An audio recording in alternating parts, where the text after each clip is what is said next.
કે તમારી debut film I think મનડાના મોર હતી ને? યસ, મનડાના મોરથી લઈને અને આજે વશ, રાડો, કમઠાણ, એ બધી જે એમાં જે ડિફરન્ટ કેરેક્ટરો પ્લે કરવા, રાઈટ? તમે આમ કહેવાય કે તમારી નજર સામે તમે આખી ગુજરાતી ઇન્ડસ્ટ્રીને ઇવોલ્વ થતી જ હોય છે, રાઈટ? તો તમારા વિચારે એવું શું છે ગુજરાતી ઇન્ડસ્ટ્રીમાં કે જે ચેન્જ થવું જોઈએ?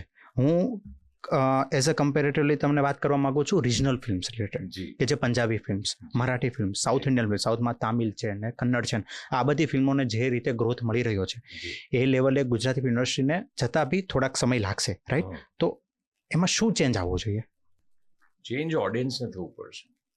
ઓકે, ઓડિયન્સને, પબ્લિકને પોતાની ભાષા પ્રત્યેનો પ્રેમ ઉજાગર કરવો પડશે. એ લોકોને, ઓડિયન્સને, આજના યુથને ખાસ કરીને શું નડે છે હું તમને કહું. ગુજરાતી ફિલ્મોમાં ઇંગ્લિશ ફિલ્મો નડે છે, ગુજરાતી ફિલ્મોને હિન્દી ફિલ્મો નડે છે. એ બધા લોકો એમ વિચારતા હોય કે અરે યાર સિંઘમ આવી છે ને ભૂલભુલૈયા પાર્ટ 3 આવી છે તો એ જોવા જઈએ કે ગુજરાતી ફિલ્મ જોવા જઈએ. મરાઠીની અંદર એવું નથી. એ લોકોને પોતાની ભાષાને પહેલા પકડે. સાઉથમાં એવું જરાય નથી ભાઈ. સાઉથમાં તો એ પ્રાયોરિટી છે. તામિલ, તેલુગુ, મલયાલમ, આ બધા જ લોકો પોતાની ભાષાને પહેલા જોશે. પોતાની ભાષા, પોતાની સંસ્કૃતિને વધારે એ લોકો પ્રોત્સાહિત કરે છે. એક વાત કહું સાગરલાલ, પહેલા છે ને એવું હતું કે અહીંયા ગુજરાતની અંદર હિન્દી ફિલ્મો રિલીઝ કરવાની હોય ને तो हिंदी वाला पूछता कि गुजराती में कौन सी फिल्म रिलीज होने वाली है. પછી ખબર પડે કે अच्छा नरेश कनोडिया की फिल्म है तो जान दो हम लोग 2-3 हफ्ते के बाद रिलीज करेंगे. Yes sir. Before 80s I think. Yes sir, in 80s and 90s ને આવી સિચ્યુએશન હતી. સો હિન્દી વાળા ડરતા હતા અહીંયા.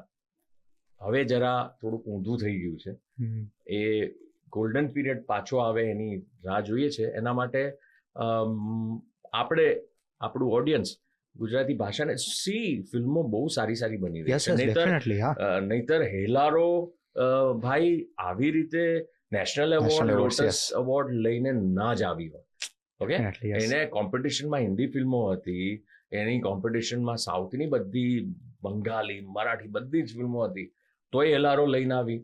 Same way Ajay Devgan, such a big superstar of Bollywood industry, અને પેનોરામા, એ લોકોએ મળીને વશ ફિલ્મના રાઇટ્સ લઈને શૈતાન ના બનાવી હોય. Right. So Gujarati film industry is growing leaps and બાઉન્ડ્સમાં, બહુ જ મોટી રીતે ગ્રો કરી રહી છે. અલગ કન્ટેન્ટ લાવી રહી છે. તો તમે, આઈ રિક્વેસ્ટ ધ ઓડિયન્સ કે તમે આવો, ગુજરાતી ફિલ્મો જુઓ. તો મેકર્સ જે પણ નવા ડિરેક્ટર્સ એન્ડ રાઇટર્સ ને પ્રોડ્યુસર્સ આવ્યા છે ને, એ લોકોની હિંમત વધે અને એ લોકો આવી રીતે ગુજરાતી ફિલ્મો વધારે બનાવી શકે.